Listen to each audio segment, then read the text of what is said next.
अस्सलाम वालेकुम दोस्तों, जी तुम्हारे पे मेरा यूट्यूब चैनल, मेरा नाम मोहम्मद जैद है। तो अज मुकाबला लगा पे रेत दे उत्ते ट्रैक्टर 85 दा ते गाजी दा ते दे दें केरा ट्रैक्टर जीतदे ते केरा हारदे ते हिंदे मुकाबला उसे सख्त।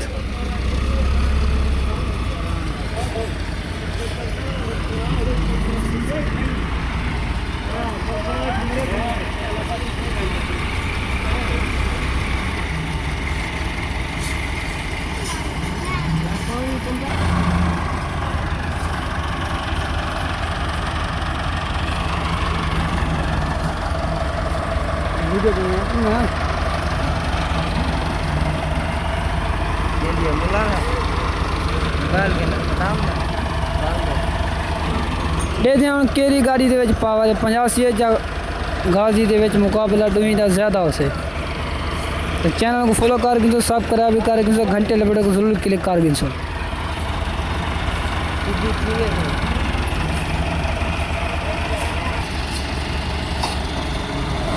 जो ट्रैक्टर वो खावा करना फंसे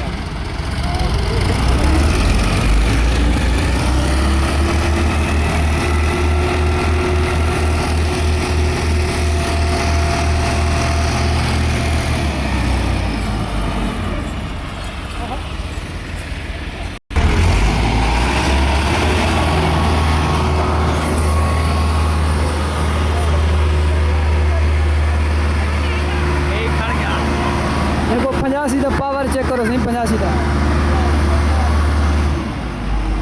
तो निकल गया ये 85 निकल गए सही ए वैसे मैंने डर छोड़ा